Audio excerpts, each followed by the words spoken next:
algo que surgía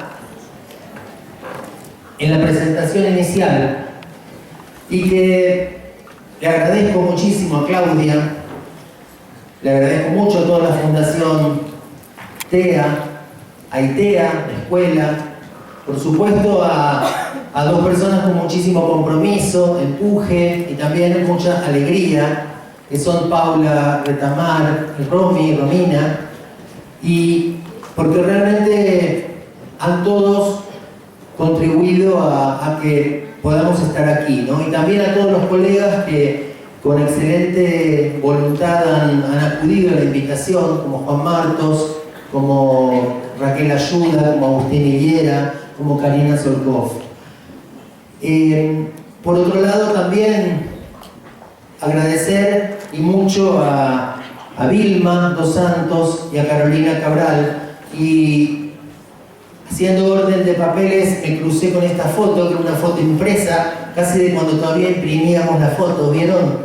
Y esta es una foto de una de las primeras charlas, hace 10 años, en realidad al empezar a trabajar en conjunto empezamos un poco antes, y esa primera charla que ahí se ven algunas cabecitas, la cabecita de Vilma está, la cabecita de Caro, los ojitos de Dion, que fue en uno de los primeros locales, que algunos se deben acordar que era como una especie de garage, donde empezamos a hacer charlas.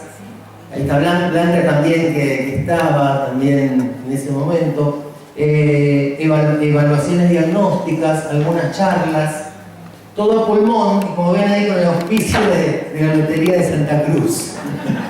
Teníamos sponsors. Así que bueno, simplemente recordar eso y cómo empezaron esas primeras mamás, que en realidad hablamos de Vilma y de Caro, pero en realidad eran más, además, mamás que estaban, y papás también que estaban colaborando hasta la Fundación TEA y la escuela de hoy en día, ¿no? Desde esos primeros momentos hasta esto que le sacamos la foto hace 2 días, ¿no? Y uno dice, bueno, desde ese trabajo en Río Gallegos, desde esa creación de la fundación, hasta esta reunión en Calafate, evidentemente han pasado muchas cosas. Y algunas de las cuestiones que han pasado tienen que ver con algunos puntos que queremos tomar hoy en esta charla introductoria, que a su vez fue brillantemente introducida por la charla de Juan, y que nos sirven muchas cosas de las que planteó Juan, porque simplemente hacer una introducción en relación con las nomenclaturas, ¿no? Con los cambios de nombres y los cambios de enfoques en estos años. Nosotros, ahí desde el mismo material que produjimos con los colegas, hablamos de autismos justamente por este tema de la pluralidad, ¿no? Cómo encontrar que el autismo es plural y es diverso, y que en realidad ese recorrido, ustedes recuerdan que en los manuales internacionales incluso se había hablado de trastornos profundos del desarrollo, cuando sabemos que muchos de los casos no eran nada profundos, o trastornos generalizados del desarrollo, cuando sabemos que muchos de los casos no eran generalizados. Es decir, es como si las etiquetas diagnósticas se hubieran venido peleándose con las situaciones reales, con los niños y las personas reales. Y entonces, claro, las personas reales son singulares, y entonces ahí tenemos diferentes trayectorias, diferentes caminos, y lo importante es, cuando hablamos del plural de autismo, es tener en cuenta esa heterogeneidad, pero no solamente por una cuestión de investigación, o no solamente por una cuestión teórica, sino por una cuestión práctica. Y ahora vamos a ver por qué. Por una cuestión práctica, porque si no podemos terminar, sin querer, haciendo programas demasiado ortopédicos, como si todas las personas o todos los niños con autismo fueran iguales. Y luego nos puede ocurrir lo que nos decía mi querido amigo y maestro Ángel Rivier, así en broma, y él lo podía hacer con esa ironía, que muchas veces los niños con autismo, al vernos trabajar, pone igual lo que va junto, pone junto lo que va junto y tal, decía Ángel, ese niño, si pudiera, nos diría en algunas ocasiones, mirá, el autista soy yo, no vos, ¿no? Que a veces, muchas veces tendemos a repetir formatos y a veces de manera rígida. ¿Cuál es la idea? Porque simplemente para tomarlo como ejemplo, cuando hablamos de comunicación, lenguaje y habla, ahí tenemos un ejemplo de gran heterogeneidad en los casos de autismo. Chicos que han sido diagnosticados con autismo y lo han sido de manera correcta, vamos a plantear 4 casos bien concretos que allí ponemos en la introducción del libro también. Juanpi habla y se comunica, es decir, utiliza el lenguaje verbal con función comunicativa. Sofi se comunica, pero no habla. Se comunica a través de gestos, a través de pictogramas, a través de fotos, con sistemas aumentativos. Diego es un nene que ni habla ni se comunica. Y por ejemplo, Julieta habla, pero no se comunica. El lenguaje verbal está compuesto de frases ecolálicas. Los 4 tienen diagnóstico de autismo y esos diagnósticos hechos por profesionales idóneos son diagnósticos adecuados. Sin embargo, fíjense qué heterogeneidad, qué diferentes son entre ellos. Fíjense incluso en el esquema de Julieta estaría como en esta parte, ¿no? Un habla está fuera de la comunicación o de la función comunicativa. Esto simplemente como ejemplo, pero tiene que ver con esto que decimos de, bueno, ¿de qué en definitiva estamos hablando cuando hablamos de autismo y de dónde proviene ese plural? Y en ese sentido, bueno, en muchos casos, a mí me gusta esta foto porque parece justamente como que haces el camino al andar, ¿no? Y en muchos casos realmente, bueno, tenemos que ver que todos los cambios en investigación, los cambios de nomenclatura, los cambios en los manuales internacionales, tienen que ver con justamente las novedades que produce esa investigación. Fíjense, a mí se me ocurría tomar 3, 4, 5 puntos clave en esta idea del pasaje de la perspectiva categorial a la perspectiva dimensional en la definición del autismo o de los autismos o del espectro autista. Una es un punto clave, tal vez, y tal vez muchos de ustedes lo puedan completar porque es como una especie de bosquejo inicial, pero un punto clave yo creo que es el momento en que Lorna Wing y Judith Gould empiezan a hablar, probablemente un poco antes del 79, ese es el artículo, creo que es un poco antes, sobre el continuum, el continuo autista. ¿Cómo empiezan a ver? Incluso hablan de algunos prototipos, ¿no? El aislado, el activo, el pasivo, que igual no termina de cerrar. ¿Pero por qué? Porque se dan cuenta que hay bastante variedad, ¿sí? Bastante variedad en relación con los casos que están encontrando. Esa idea de continuo es una idea muy fecunda. Y ahora vamos a ver por qué planteamos la fecundidad de esa idea de continuo. En nuestro campo, en nuestro idioma, en Hispanoamérica, Ángel Rivière ha sido una persona probablemente pionera y tal vez porque era un experto en desarrollo, en plantear la importancia de la dimensionalidad. Sobre todo con el IDEA, y ya ha mostrado Juan Marcos recién algunos ejemplos que nos vienen muy bien además en relación con esto. Catherine Lord y los colaboradores en el 2012 con el A22, vamos a ver que allí también, del A2G al A22, se nota este cambio de lo más categorial a lo más dimensional. Eso no significa que se abandonen del todo las categorías. En realidad, uno podría decir que hablar de alguna manera es etiquetar, ponemos etiquetas, categorizamos, pero lo que estamos hablando aquí es de la importancia de tener en cuenta, aun cuando tengamos puntos de corte o categorías o fotos, necesitamos tener en cuenta la película. Es muy importante porque a veces la foto nos hace olvidar de la película. El DSM-5, como ustedes saben, también adoptando una nueva terminología, cambia la perspectiva categorial por la perspectiva dimensional.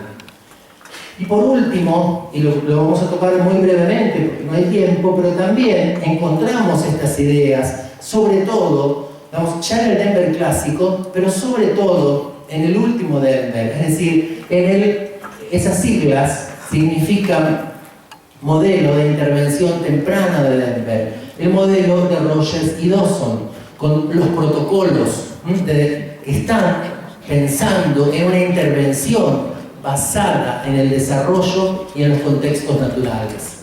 ¿Se entiende esta idea? ¿Siguen? Es decir, lo que estamos planteando acá es como si dijéramos, mira, vamos a puntuar algunos aspectos que tienen que ver con la perspectiva dimensional. ¿Y qué alcances y qué limitaciones puede tener esa perspectiva dimensional para nuestro trabajo como maestros, como terapeutas, como evaluadores, también para los papás y para las mamás? ¿Qué sentido tiene esto para la familia? ¿Se entiende esta idea? Este es un poco lo que queremos brevemente, por supuesto, hacer.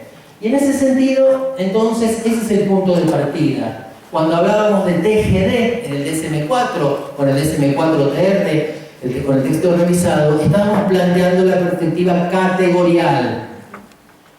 Para decirlo un poco a lo bestia, esa perspectiva categorial uno la podría entender como una especie de armario donde hay unos cajones, y esos cajones son categorías diferentes. Y esas categorías son de alguna manera como compartimentos estancos, ¿sí? Y entonces, esas categorías, recuerden, que hablaban de autismo, TGD no especificado, síndrome de Rett, síndrome de Asperger y trastorno desintegrativo infantil. Esas fueron, porque a veces las familias estaban muy preocupadas porque le hablaban de TGD y les parecía, bueno, ¿qué es eso? ¿Qué significa? Como si existiera la posibilidad de que fueran 100 o 200 cosas diferentes, y en realidad había 5 etiquetas dentro de los TGD, ¿no es cierto? Y la posibilidad de hacer un diagnóstico diferencial. Cuando planteamos justamente lo categorial en relación con lo dimensional, fíjense, una cuestión clave, y esa es una foto que recuerdo con mucho cariño de Ángel con su perro, con Merlín era ese, es lo que se plantea en función de plantear una perspectiva dimensional que supere la tríada de alteraciones. No sé si recuerdan la tríada de alteraciones, pero ¿qué planteaba la tríada de alteraciones? La tríada de alteraciones en principio hablaba de alteraciones en la comunicación y el lenguaje, alteraciones en las relaciones sociales y alteraciones en la flexibilidad. Ángel Rivière desde muy temprano lo vio muy claro. Bueno, eso está muy bien, pero nos faltan dimensiones. Necesitamos tener dimensiones más sutiles. Y eso es lo que hace el IDEA de Rivière. Es lo que hacen también Sally Rogers y Dawson en el modelo de intervención temprana de Denver. Y fíjense que en ese momento Ángel plantea 12 dimensiones agrupadas en 4 escalas. La mayoría de ustedes conocen el IDEA. Para aquellos que el IDEA es una novedad, simplemente pueden ir y poner IDEA de Rivière y lo pueden bajar de la red de manera gratuita, lo pueden leer. Pero ¿qué es lo importante en realidad allí? Justamente le está planteando que en relaciones sociales, simbolización, comunicación y lenguaje, tenemos que evaluar los niveles de cada persona. Y evaluar los niveles, ¿qué significa? Si yo pusiera hipotéticamente acá 100 y por donde están las flechas un hipotético 0, claro, como decíamos antes, no es lo mismo un nene o una nena que se comunica pero no habla, a un nene que se comunica y habla, o a uno que se comunica, habla, hace oraciones y puede conversar. ¿Me siguen? Es decir, ¿qué es eso que me muestra? Me muestra una especie de arco iris, me muestra una especie de espectro donde hay diferentes tonalidades de color. ¿Y eso para qué me sirve? Me sirve para no seguir insistiendo tanto en los fallos y en las alteraciones. En general, no es que no sea importante ver qué es lo que falla, qué es lo que está alterado, qué es lo que ocurre, pero es muy importante ponderar en las dimensiones el potencial, qué es lo que puede hacer Javi con ayuda. Jacob no se podía comunicar, hablaba palabras sueltas. Con un sistema aumentativo como el PEX, por ejemplo, ahora hace oraciones, Pide, quiero tomar coca, quiero tomar jugo, quiero jugar a la pelota. Eso surge de tener en cuenta las dimensiones del desarrollo, de plantear cuál es el nivel potencial, y para eso también es muy interesante el PEP que comentó ayer en los talleres Juan Martos. No solamente el nivel potencial, sino qué tipo de instrumentos, qué tipo de caja de herramientas podría utilizar para apoyar a Jacob, para darle instrumentos para avanzar en su comunicación y en su desarrollo. Fíjense que en ese sentido, la potencialidad clínica de la idea es importante. ¿Por qué? Porque nos ayuda a sentar las líneas de base para el desarrollo. Y ya Juan, con los ejemplos que dio, creo que quedó muy claro esto, lo voy a ir pasando para avanzar en otros temas. Pero para los que no lo conocen, bueno, recomendamos que se acerquen a la idea. A nosotros está pasando algo muy interesante, que es que cuando tomamos el Ados 2, sobre todo los módulos que tienen dimensiones, es que ninguno nos ha dado discrepancia en relación con las dimensiones de alteración y los niveles de la idea. ¿Qué quiero decir? Por supuesto que hará falta una investigación sistemática en esa línea, así como se hizo la de la idea con el CARS, ¿no? Es una validación. Yo que conozca no hay hecho, pero lo que estamos planteando es que justamente están apuntando los instrumentos a lo mismo, a ver los niveles de desarrollo y el potencial en las distintas áreas.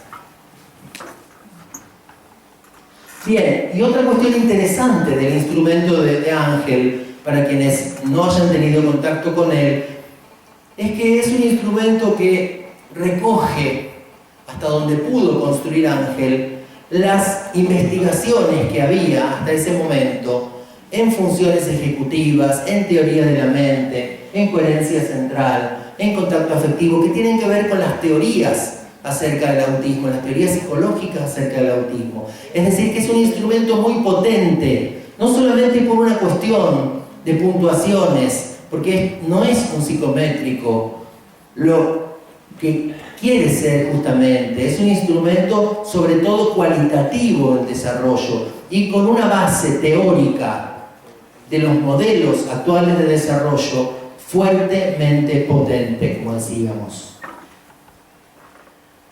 Siguiendo esa estela, yo creo que son trabajos hechos en distintos lugares, pero creo que si uno recoge los trabajos actuales de Sally Rogers y de Dawson, este es el libro del modelo de intervención temprana de Denver. Ya hay una traducción que se hizo en Ávila, ¿no es cierto? Autismo Ávila. Solo que quedó como el libro gordo de Petete. No sé por qué el misterio, porque en inglés es así y en Ávila es así. No se puede prácticamente mover. Pero bueno, ese trabajo que ya está en español, porque es interesante para nosotros, acompañado con otro trabajo de Rogers y Dawson, donde nos dan justamente herramientas de intervención a los profesionales y a los papás. Porque muchas veces los papás necesitan esa orientación. ¿Cómo puedo jugar con mi hijo? ¿Cómo puedo ayudarlo a favorecer la comunicación? La idea del protocolo, acá tenemos como una cantidad importante de objetivos en cada una de las áreas, pero además el libro le decimos con cariño el libro naranja, ¿no? Es lo que hay que hacer, el libro naranja. Ese Early Start for Your Child with Autismo, la idea, ¿cuál es?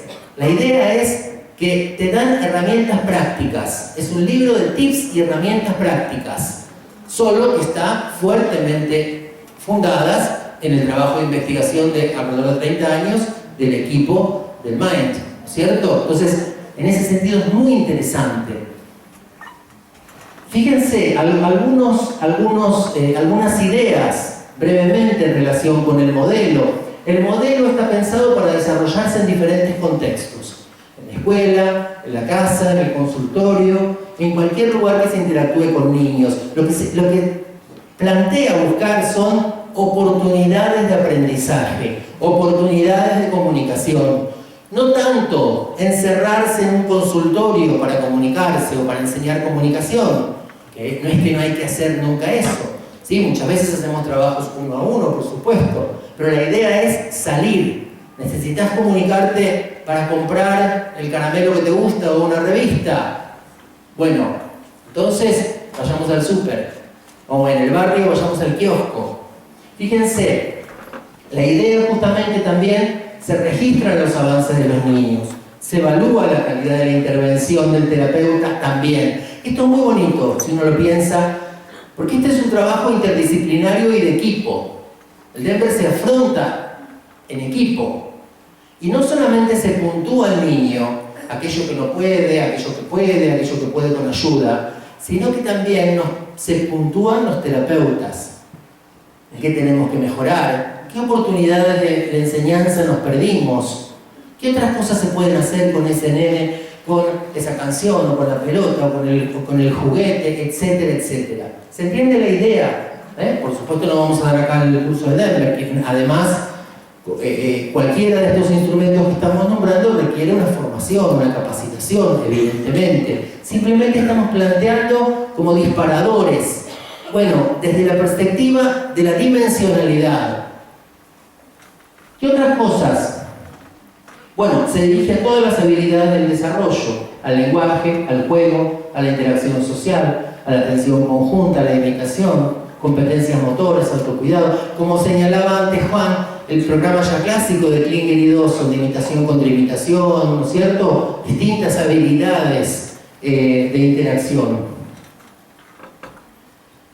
Fíjense, lo que hace es utilizar un currículum basado en el desarrollo. Algunos por ahí se pueden quejar porque es muy minucioso, pero ¿qué significa eso? Que hay objetivos para cada área. Y esos objetivos están puestos también en dimensiones. Hay una dimensionalidad de los objetivos. ¿Qué quiero decir?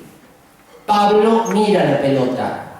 Pero Pablo, por ejemplo, empieza a hacer un pointing, pero no coordina mirar la pelota con el gesto de pointing. ¿Siguen? Un objetivo allí sería coordinar, mirar con señalar. O mirar la pelota con señalar. Y posteriormente, mirar la pelota con señalar y mirar a su mamá. ¿Me siguen? Estoy diciendo algo, sí, general, pero lo que quiero decir es que eso está bien especificado, que hay incluso formatos para redacción de objetivos operacionales. Y a ver si en una semana, si en 3 semanas, poco más, poco menos, logramos esos objetivos y pasamos al nivel siguiente. Fíjense que esto también es importante, que las estrategias y el currículum que se usa para promover el lenguaje no se basan en el modelo skinneriano, es decir, la idea aquí es que se usan los conocimientos actuales de comunicación y lenguaje, todos los trabajos que están relacionados con desarrollo de la comunicación, con muchos de lo que apuntó Juan antes, desde los trabajos de Bates hasta los trabajos de Tomasello, todos trabajos más fundados, si se quieren, en perspectivas más vygotskianas acerca de la internalización del lenguaje. Bien, ahí tienen, por ejemplo, los dominios del desarrollo. Y María cuando era chiquita. Lenguaje receptivo, expresivo, atención conjunta, intervención. Algunos de ustedes dirán, pero eso sí, ya lo conocemos eso. Sí, ¿por qué? Y porque las áreas de desarrollo van a ser las mismas. El tema es, bueno, cómo las estudio, cómo las evalúo, cómo planteo objetivos para superar en cada área lo máximo que se pueda superar, etcétera, etcétera. Y toma 4 niveles. De los 12 a los 18, 18 a 24, 24 a 36 y 36 a 48 meses. Hasta allí actúa ese modelo, hasta esas edades, por ahí un poquito más, algunos hasta los 60 meses, pero no más, fíjense que es de atención, intervención temprana, en primera infancia. Bien, ahí hay uno, no sé si conocen este cuentito de Tute, no a la impuntualidad, y allí viene uno corriendo y dice, sí a los 10 minutos de tolerancia, ¿no? No sé cómo vamos de tiempo, simplemente acá hacer como una parte antes de seguir, porque si planteamos el tema epidemiológico, Lo que antes parecían números que eran tan pequeños en relación con las poblaciones, cada vez más los datos nos están diciendo, aquí pongo uno último de 2014, uno cada 68, pero en la conferencia que dictó en Flaxo, Agustín recordaba, uno de Corea recordaba, ¿no? 1,48. En Corea 1 sobre 48, es decir, un caso sobre 48 nacimientos. Fíjense que estamos hablando de un cuadro que cada vez es menos, entre comillas, raro para la sociedad, ¿no es cierto? Entonces, también por eso es tan importante, bueno, que los servicios se ocupen, que las escuelas se ocupen, etcétera, etcétera. Pero fíjense que esto tal vez no sea un mensaje para todos los que estamos acá, pero sí es un mensaje para tener bien anotado, para que los funcionarios, los que llevan a cabo las políticas públicas, etcétera, conozcan realmente, ¿no? Porque estamos hablando de temas que a todos nos implican. Bien, habíamos planteado lo del continuo dimensional. Vamos a seguir un poco más adelante. Porque ahí, si pensamos en este contexto de las dimensiones, de las buenas prácticas, estamos planteando brindar un diagnóstico según una nomenclatura internacionalmente reconocida.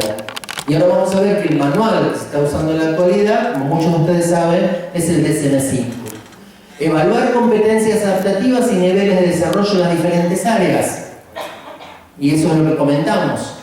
Y ofrecer orientaciones de tratamiento clínico y educativo. Clarificar los objetivos a alcanzar. Tanto en las propuestas de Ángel y el IDEA, como en las propuestas del Denver, las familias tienen un rol predominante. Las familias conocen los objetivos de tratamiento. Las familias, ¿por qué? Porque estamos hablando de diferentes aprendizajes en contexto. No sería tan interesante que el chico utilizara PECS para comunicarse solamente dentro de un consultorio, ¿no es cierto? Sino en su casa, en la escuela, transversalmente a los diferentes contextos. Cuando se pregunta qué programas utilizar en cada caso, claro, evidentemente tenemos programas, aquellos programas que se llaman programas integrales, como el Denver o el SETS, o el propio TEACH, o programas que son programas focalizados. ¿Focalizados en qué? En áreas del desarrollo. Si yo tengo, por ejemplo, un programa para enseñar comprensión emocional, como el de Baron Cohen, ese es un programa focalizado. Y entonces, ¿por qué decimos ahí evitar el efecto martillo? Y decimos evitar el efecto martillo porque nos recuerda esta situación a la frase de Maslow, o por lo menos se atribuye a Maslow, y la conocerán porque está en todas las redes esta frase, que si tu única herramienta es un martillo, tendés a tratar cada problema como si fuera un clavo, ¿no? Entonces la idea justamente es cómo nosotros como profesionales, como terapeutas, como maestros, tenemos que ir elaborando flexibles cajas de herramientas. Flexibles cajas, porque tal vez el mejor programa para Nico no sea el mejor programa para Florencia. El mejor Denver para Nicolás tal vez no sea lo más adecuado para Pablo, ¿no? Entonces, esto es fundamental. Aquí tenemos una cuestión que tiene que ver con nuestra realidad, tal vez muy diferente que la realidad en España, pero que, claro, sobre todo al principio, el tema era el problema de la intervención, porque un planteo desde las perspectivas psicodinámicas era justamente acompañar, esperar, permitir advenir el sujeto, y ese sujeto estaba como dentro de una supuesta cáscara, bla, bla, bla, bla, bla. Cada vez este discurso impacta menos, pero muchas veces se ha pasado como de esa clínica de la espera, es decir, no hacer nada prácticamente, a una clínica taylorista, es decir, ponerlo al chico a hacer todo el tiempo, ¿no? Tayloristas se acuerdan como el tiempo moderno de Chaplin, ¿no? Como ajustando todo el tiempo tornillos de acá para allá. Y bueno, no es que esté mal la actividad, pero hay que tener mucho cuidado con algo que decía en su conferencia, que seguramente se lo volveremos a preguntar si no surge, porque era muy interesante, es el tema del sentido de la actividad, decía Agustín en estos días, ¿no? Entonces, el sentido de la actividad y no la actividad en sí misma. Y ahí justamente el pasar del repetir al comprender, ¿no? Y no es que no haya necesidad de repetición y de ejercitación, pero tenemos que buscar, aún con los niños con TEA comprensión. ¿Por qué digo aún? Porque lamentablemente todavía en las escuelas asistimos demasiadas veces a esa especie de ponerles un techo a los chicos, donde muchos maestros y muchos terapeutas también, es como si, bueno, que hagan esta habilidad, que pueda hacer esto, por ejemplo, meter las cuentitas por el hilo para hacer el collarcito, etcétera, etcétera. Y eso por ahí no está nada mal, pero también encontrarle un sentido, que eso sea, no sé, el regalo para el cumple de su mamá, y que no solamente implique un repetir, sino poder ver cómo puede comprender algunas de esas consignas. En la medida en que puede comprender, aunque sea lo básico, puede tener mayor nivel de autonomía. Incluso comprender las instrucciones para armar el collar con fotos, sin que no tenga todo el tiempo un tutor a su lado para meter bolita por bolita. Estoy dando un ejemplo muy nimio, pero se entiende lo que quiero decir. Es decir, esto es clave. Y los programas de Procusto, bueno, los hablamos en varias oportunidades. ¿Recuerdan el mito de Procusto? Muy brevemente, lo veíamos también en Ayudas para Aprender. Procusto era un muchacho que tenía como un hotel, como una posada, en Eleusis, camino de Corinto. Y entonces en su posada recibía a los viajeros y tenía una cuestión muy particular. Procusto le tenía un poco de miedo, digamos, tenía pánico a la diferencia. Entonces tenía unas camas y si el viajero que venía era muy peticito, le estiraba las piernas porque para él el viajero tenía que coincidir con su cama. De ahí que el mito se llama el lecho de Procusto. Y si el tipo que venía era alto, lo que hacía era serrucharle las patas para que entrara justo en la extensión de la cama. Por eso se habla del mito del lecho de Procusto, porque muchas veces, sin querer, tenemos esa tendencia de trabajar con programas de Procusto. O sea, el programa no me responde, pero yo lo que digo es que este nene no responde al programa. No, es que por ahí ese programa no te sirve para ese nene. ¿Se entiende? Es decir, ojo con eso, ojo con querer aplicar a todos lo mismo como si todos tuvieran que ajustarse al tamaño de la cama. Este es un tema clave. Nosotros incluso en Ayudas para Aprender habíamos continuado un poco más el mito porque, como pasa con todos los mitos, tiene muchas versiones y había una versión que terminaba en que venía Teseo al hotel y Teseo viene y en vez de acostarse como cualquier pasajero, se acuesta en la cama pero de manera transversal. Y entonces, Procusto se queda sorprendido, perplejo, y bueno, y ahí Teseo saca su espada y lo mata, ¿no? Ese es el mito. Los mitos no son historias de amor en general, ¿no? Pero ¿por qué usábamos esa metáfora? Porque decíamos que muchos chicos con autismo, muchos chicos con TEA, sobre todo con necesidad de pocos apoyos, lo que llamábamos en general síndrome de Asperger, alto rendimiento, en general, decíamos, parecen teseos en las escuelas. ¿Por qué? Porque hay mucha perplejidad. Una de las cosas que pasaban en las reuniones con los maestros y las directoras era es que este chico hace las cuentas bien, hace las cosas bien. O sea, no tenemos ninguna adaptación curricular que hacer. Pero de repente se levanta y va al baño y no pide permiso. De repente se levanta y le dice a la maestra, esta clase es muy aburrida. ¿Se entiende? Es como que los dejaba perplejos. ¿No? No es que no cabía en la cama, siquiera es que no sabían cómo se iba a acomodar a esa cama, ¿no? Entonces, este es un tema clave para nosotros. ¿Y eso con qué tiene que ver? Justamente, en parte, con una idea de evaluación, que no tiene que ver con una idea de control, sino evaluar para comprender.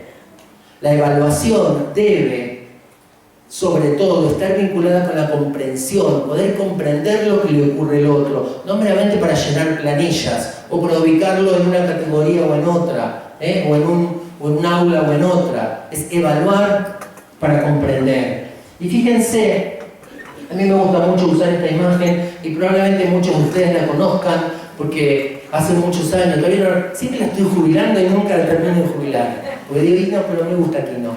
Porque ahí, para los que están más atrás, que por ahí no ven del todo bien, este es un exprimidor de naranjas de antes. Y acá hay un ayudante de cocina que rompe huevos. Entonces nosotros decimos que muchas veces los maestros, los terapeutas, nos parecemos un poco a ese ayudante de cocina, que por ahí tiene mucho entusiasmo, mucho compromiso, mucha alegría, pero que está usando la herramienta equivocada. Y está rompiendo huevos en el exprimidor.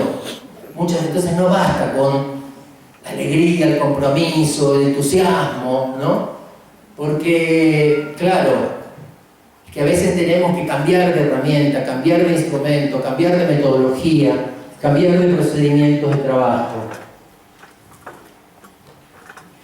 Y ahí llegamos, simplemente lo vamos a mencionar, a la 2.2. ¿Y qué cosas son interesantes para nosotros de la 2.2? Es que la 2.2 nos da la oportunidad, como instrumento de diagnóstico del autismo, de observar muchas de estas conductas y muchos de estos hitos del desarrollo en poco tiempo. Hay una frase de Catherine Lord que a mí me gusta mucho, que es esta, que se crea un escenario para que el niño actúe los síntomas, es decir, para verlo, a ver qué hace. Yo cuando veía los primeros materiales decía, bueno, una muñeca que tiene que tener párpado, vieron que abre y cierre los ojos. Entre paréntesis ya tienen todos los ojos pintados, casi no se consiguen mucho, ¿no? Pero abre y cierre los ojos. Y uno dice, sí, ¿por qué será, no? Y después cuando vos ves a un niño o a una niña que se ponen con su muñeca al frente así, los ojos a su altura y empiezan a hacer así, ¿no? Te das cuenta, claro, hay un montón de material y cada material está justificado en relación con el conocimiento que tiene Catherine Lord y su equipo de los trastornos de espectro autista. Áreas de evaluación, ya vamos terminando, áreas de evaluación, comunicación, interacción social recíproca, juego, conductas estereotipadas, intereses restringidos, conductas atípicas.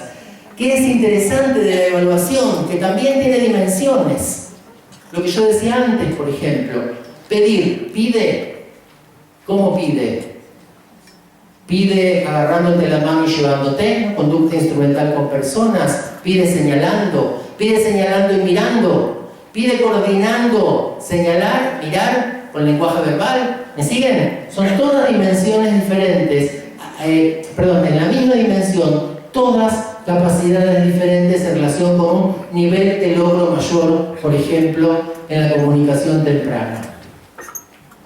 Vamos a pasar esto, pero sí tener en cuenta que el A2.2, para mi punto de vista, además de todo lo interesante que tiene en cuanto a cambios con el A2 anterior, el tema de haber sumado un módulo, el módulo Toddler, y poder empezar a los 12 meses, sobre todo con bebés que podrían tener cierto riesgo. Entonces, es sumamente interesante porque ya a partir de los 12 meses podemos empezar a hacer evaluaciones que obviamente consisten en jugar, ¿no? En interactuar, nada que pueda ser malo. Y justamente para usar como una de las fuentes de información, pero no como la única. Acá tampoco hay propuesto que valga, si es una fuente, pero necesito la anamnesis, la historia del desarrollo, la entrevista con los padres, tal vez otras pruebas, etcétera, etcétera. Vamos a pasar esto. Ahí hay una visión así de lo que es la caja o cajón, o casi ataúd, es inmenso, es una cosa grande de juegos, juguetes, libros, láminas, pero justamente tiene que ver con eso, con dar una oportunidad de evaluación con diferentes materiales que sean disparadores en diferentes áreas de desarrollo. Ahí están los módulos, simplemente el módulo T, el 1, el 2, el 3, el 4, son 5 módulos que van desde los bebés de 12 meses hasta personas con ausencia de lenguaje o con palabras sueltas o frases simples, hasta frases de 3 palabras pero sin fluidez, a uso de oraciones complejas y uso de oraciones complejas en el caso del 4, adolescentes mayores o adultos.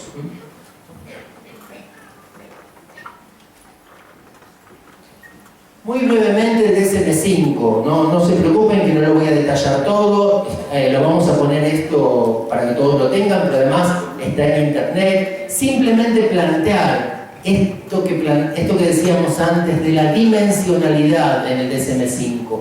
Ustedes van a ver, por ejemplo, en cada área, ¿qué cosas cambiaron? Una de las cosas que cambiaron es que no tenemos ya más las 5 categorías diagnósticas. Ahora la etiqueta diagnóstica es TEA, trastornos del espectro autista, ¿sí? Y luego hay 3 niveles, nivel 1, nivel 2 y nivel 3, que ahora vamos a comentar brevemente. Pero en cada una de las áreas, por otra parte, hay otra cuestión que es interesante, y que el área de comunicación y relaciones sociales se han fundido de alguna manera. Y se habla de comunicación social y conductas e intereses restringidos o conductas repetitivas. ¿Me siguen? Es decir, si yo planteo ahora, entonces, por ejemplo, déficit en reciprocidad socioemocional, fíjense cómo lo dice, rango de comportamientos que, por ejemplo, van desde mostrar acercamientos sociales inusuales hasta, si seguimos para atrás de todo, fallo para iniciar la interacción social o responder a ella.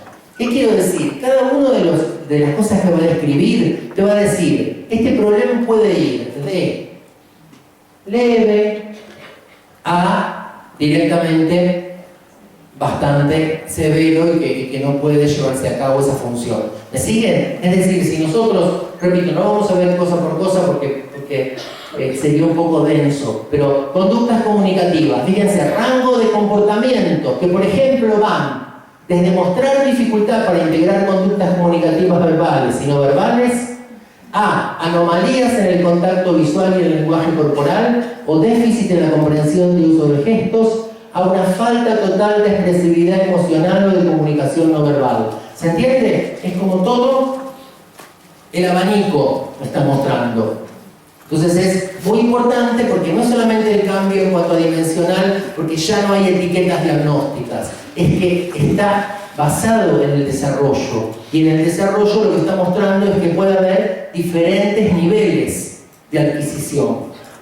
Vamos a avanzar, no voy a seguir con esto. Y otra cuestión importante es que ya queda también dentro del DSM-5, se plantea el tema de la hiper o hiporreactividad sensorial o interés inusual en aspectos sensoriales del entorno, ¿no? Entonces los dejo después, lo pueden ver. Y justamente los niveles, nivel 3 que requiere apoyos muy sustanciales, el nivel 2 que requiere apoyos sustanciales y el nivel 1 que requiere apoyos. Es decir, que acá hay otra cuestión interesante, y es que no se define el TEA por el problema del sujeto, o por decir intrasubjetivamente. O sea, es como si dijera, vos tenés un TEA moderado, o tenés un TEA grave, porque vos tenés el problema, a decir que el nivel es 1, 2 o 3, según los tipos de apoyo que vos requerís.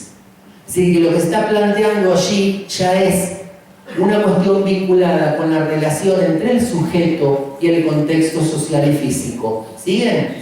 Que vos tengas el problema por vos, sino que vamos a definir la problemática en función de los apoyos que requieras y en función de eso también buscar esos apoyos para poder, mejorar el desarrollo, mejorar la calidad de vida, etcétera, etcétera. Bueno, esto lo sacamos que no tiene ningún sentido. Simplemente una cosa que dejamos planteada, que lo estamos pensando en relación con ese continuo dimensional, y que siempre queda ahí picando, esto del síndrome de Asperger. No lo vamos a resolver acá, obviamente, pero sí dejar la reflexión en relación con si una de las cuestiones por la que se dejó de hablar de síndrome de Asperger era supuestamente porque se solapaba con el autismo, o lo que se llamaba autismo de alto funcionamiento, y si no había límites claros. Entonces, ¿qué sentido tenía dejar la etiqueta síndrome de Asperger? Eso igual nos genera muchas preguntas, ¿no? Por eso hablamos de alcances y limitaciones. Obviamente el DSM-5 va a tener que caminar unos años y habrá casos clínicos y habrá investigaciones.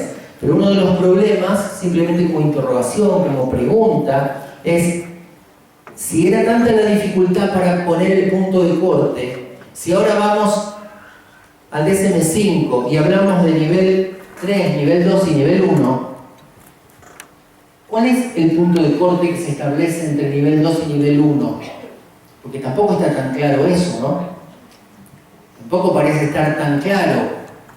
Entonces hay que tener cuidado porque esto me hace acordar una frase del biólogo Stephen Gould que decía: algunos taxonomistas confunden la invención de un nombre con la solución de un problema. Y acá, bueno, hay otro nombre que sería TEA de nivel 1, pero se resolvió el problema en relación a si se trata o no de un cuadro diferente, a por qué sí o no. No estoy respondiendo nada porque no tengo elementos para hacerlo, simplemente plantearlo, y plantearlo también, por lo menos en Argentina, lo que nos ocurre es que la etiqueta síndrome de Asperger sí había sido muy interesante, por ejemplo, para las familias, para las personas con síndrome de Asperger, porque de alguna manera da una identidad, pero también muy interesante para empezar con casos de inclusión. Y se fue avanzando mucho a partir de que mucha gente empezó a romper ese mito del trastorno de espectro autista como algo sumamente, como una problemática de alguien sumamente aislado, que no se podía comunicar, que al ver que dentro del espectro había una variación. ¿Me siguen cuál es la idea? Solo lo dejo como pregunta, no tengo ni por casualidad una respuesta, y creo que sí sería interesante, y también sería interesante escuchar a esos colectivos, a esos grupos. Bien. Para terminar, claro, si seguimos reflexionando sobre la terminología, ¿cuál será la más adecuada? Porque lo primero que se plantea en las asociaciones, muchas de las cuestiones que dicen los papás y muchas de las cuestiones que estamos trabajando, tienen que ver con esto de que no se plantee de hecho como una especie de categorización negativa, ¿no? de por sí, porque se habla de trastorno, ¿no? Pero también en algunos textos empiezan a hablar de una forma de ser, o de una condición de espectro autista. Si eso es diferente, hablar de una condición, y pensamos en las formas diferentes del desarrollo, ¿no? Como decía Vygotsky, el desarrollo sigue otras vías.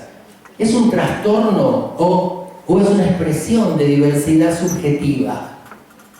Esto es interesante plantearlo porque a veces la propia etiqueta está descalificando, ¿no? En ese sentido, poniendo demasiado énfasis en lo que no podés. Pero vuelvo a decir, son preguntas, ¿no? Porque creo que también este es un espacio, por ahí nuestros colegas, ¿no? Y muchos de ustedes, pero nuestros colegas también ven qué cosas se están discutiendo allí en Europa y cómo se están resolviendo también, y cómo con las asociaciones de padres, ¿no? Y en ese sentido me acordé de una frase que nos contaba Ángel, que decía que había una persona con autismo que decía: el problema no es que yo sea autista, que la deben recordar, sino que los demás son heteristas, ¿no? Y el tema es que, bueno, sí, el mundo es predominantemente heterista. Entonces, en un mundo en que abundan los heterismos, bueno, los autismos pueden encontrar barreras, ¿no? Para ser comprendidos en ese mundo social, ¿no? Y eso es una idea, la de esa persona con autismo es una idea muy vygotskiana, ¿no? Porque sí, Vygotsky decía, bueno, el sociotipo cultural estándar, ¿cuál es? Bueno, uno que ve, uno que escucha, y un mundo de imágenes está relacionado con ese biotipo sociocultural. Entonces una persona con ceguera tiene muchísimas desventajas. Pero Vygotsky decía, si el biotipo sociocultural no hubiera dado tanta importancia, por ejemplo, en las imágenes, bueno, ver mucho más o ver mucho menos por ahí hubiera sido menos importante socialmente. Por supuesto que son metáforas, pero lo que queremos plantear tiene que ver con esta idea de las diversas formas de ser, ¿no? Por eso decíamos antes que no es una intervención de la espera, no una taylorista, pero tampoco una de la espera. A ver si me pide, no, es que necesita que lo ayudemos a pedir ayuda. Y de hecho, justamente, eso puede favorecer su interacción en distintos contextos, porque ahí estaba su mamá o su papá, o estábamos nosotros. Pero imaginen a este nene en su escuela, y queriendo pedir algo, por ejemplo, un juguete que le gustara. Iba a ser imposible, porque los compañeros lo iban a agarrar antes, etcétera, etcétera. Es brindar esas herramientas. Y fíjense que algunas ideas clave para terminar, que ante la complejidad del cuadro se necesita una mirada interdisciplinaria, un trabajo colaborativo, que la detección y la intervención tempranas mejoran el pronóstico, y esto es algo publicado suficientemente, pero es importante que nosotros, que ya estamos, la mayoría de los que estamos acá iniciados en este tema, podamos comunicarlo también a otros que conocen menos, que cuanto antes se pueda detectar y cuanto antes se pueda empezar a trabajar, eso mejora el pronóstico, que los programas de tratamiento apunten a aprendizajes funcionales, autonomía, autodeterminación, a inclusión educativa y social, compartir los objetivos con las familias, como lo dijimos, y un punto clave creo que es justamente atender a las diferencias, no negar esas diferencias, aprovechar esas diferencias, incluso también lo decimos, pero es real mucho en las escuelas, que esas diferencias, esa diversidad tiene que ser fuente de aprendizaje para todos. A mí me admiraba una de las experiencias que comentaba Agustín, que ya comentarán sus escuelas en Guipúzcoa, ¿no es cierto? Fíjense que justamente la intervención no tiene que centrarse en los programas, tiene que centrarse en las personas. Por eso decíamos antes lo del martillo, ¿no? Muchas veces estamos con el manualcito y bueno, ahora estoy por la fase 2. Por la fase 2B, bueno, pero el chico que te olvidaste del camino, es decir, centrarnos en las personas, no en los programas, no en las etiquetas diagnósticas, sino en las personas con esa diversidad. Y en ese sentido, claro, que nosotros tenemos en las redes, que es tan extendido, esto es clave. Igualdad no significa justicia, que supone que por ahí algunos chicos necesitan más ayudas que otros. Entonces, no es que tengo que dar la misma ayuda a todos, eso no es ser justo. Ser justo significa dar la ayuda necesaria a cada uno para que pueda participar en la actividad de su comunidad, o por ejemplo en la actividad de su aula. Pero si aquel alto no necesita ningún banco, ¿para qué se lo vamos a dar? Le damos 2 al que necesita porque no ve nada. ¿Se entiende? Son como ideas muy clave en ese sentido. Y creo, Pauli, que ya no tengo nada, ¿no?, de tiempo. Entonces lo dejo acá. Simplemente iba a comentar, pero no lo voy a hacer, el tema de la importancia del andamiaje. El tema de la importancia del andamiaje en estos contextos, así como vimos lo de zona de desarrollo próximo, el tema del andamiaje, que es un concepto de Brunner ya con muchos años, es clave, porque supone justamente brindar el apoyo necesario, ajustable, personalizado y temporal. ¿Y temporal qué quiere decir? Temporal quiere decir que se va retirando gradualmente para transferir no solo un conocimiento, sino transferir autonomía. El andamiaje, tal como lo dice la palabra, el andamio, es algo que se pone adelante, por ejemplo, para pintar un edificio, pero luego se retira, se saca después de que el edificio fue pintado. No sé si...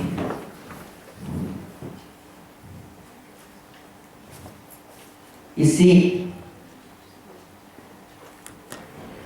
sí tenía como 2 últimas, una que a mí me gusta mucho del tute, el chiste, que es ese que tiene el profesional ahí en su aposento, lleno de diplomas, diplomitas, doctorados, cursos, quién sabe todo lo que tiene, y dice, no sé. Y en esto, como hay tanta diversidad, tanta heterogeneidad, cada chico nos desafía, nos muestra que por ahí nuestro librito anterior no nos funciona, que tenemos que cambiar de herramienta, que no siempre el martillo, etcétera, etcétera. Y entonces allí pongo esta idea de aprender, intercambiar, compartir experiencias, investigar, abrir nuevos caminos, dialogar, trabajar en equipo y sobre todo pedir ayuda en la escuela, en el consultorio, en el trabajo cotidiano, pedir ayuda. Pedir ayuda no nos hace inferiores, digamos, no nos hace, va a pensar que no sé. No, cuanto más sé, más puedo preguntar, más puedo pedir ayuda, pues si no sé nada, si no tengo idea, ni siquiera sé qué preguntar. Entonces, este es un tema clave.